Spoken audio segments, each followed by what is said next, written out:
ভাই কত রকম কষ্ট করে পরিশ্রম করে আমাদের জন্য টাকা পাঠায়, তুই তার বউরে নিয়ে এরকম অনৈতিক কাজ করে বেড়াচ্ছিস। তোমাকে এখন বাসা ছাড়া করতে হবে। শুধু বাসা না, ওনাকে দুনিয়া ছাড়া করতে হবে। ঠিক আছে, দেখতেছি। চলো যা, আমরা চলে যাই। আসো আসো, ঘুমায় গেছে, এখনই সুযোগ। কি করো?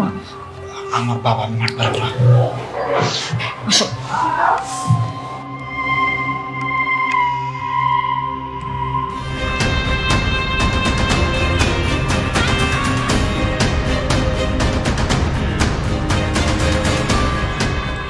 সত্যি কি গায়ে? তুমি? হ্যাঁ আমি।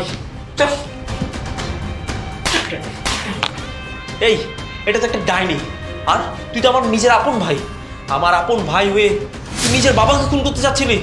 আর এই ডাইনিটার সাথে তুই গোপনে আমার অবর্তমানে পরকীয়া করছিস, অনৈতিক সম্পর্ক করছিস, সেই সাথে তুই নিজের বাবাকে খুন করার জন্য আজকে এই পর্যায়ে নিয়ে এসছিস। হ্যাঁ, তুই আমার ভাই না। তোর মতো অমানুষের সাথে আমি কেন পৃথিবীর কোনো মানুষের সম্পর্ক থাকতে পারে না যে নিজের বাবাকে খুন করতে চায়। তুই এত জঘন্য, এতটা অমানুষ মানুষ হতে পারে নিজের বাবাকে খুন করে? আরে তোর জন্য, শুধুমাত্র তোর জন্য আমার মাথার ঘাম ফেলে কি করিনি আমি, আমার নিজের রক্ত পানি করে তোকে বড় করেছি, আজকে সেটার প্রতিদান তুই এভাবে দিলি? ছি, এত জঘন্য হয় মানুষ।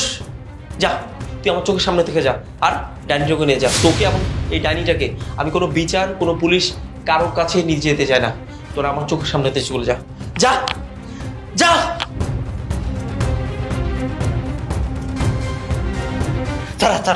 একমাত্র তোর কারণে, একমাত্র তোর কারণে আমি বাবার সাথে খারাপ ব্যবহার করছি, আমার ভাইয়ের সাথে আমি প্রতারণা করছি। তোর কথা শুনে শুনে আমি একটা অমানুষ হয়ে গেছি।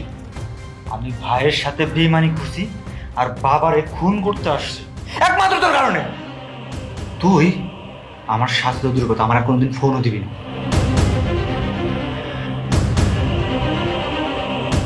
মুরাদ, তুমি ওকে ক্ষমা করে দাও, তুমি তো আমার হাজবেন্ড।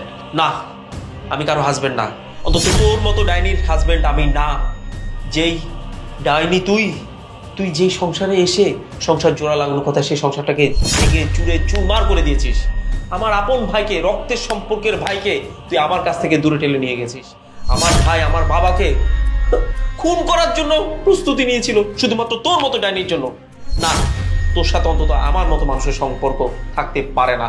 তুই ডাইনি, তুই আমার বাড়ি থেকে এই মুহূর্তে এক্ষুনি বের হয়ে যা, যা, আমার চোখের সামনে থেকে দূর হয়ে যা।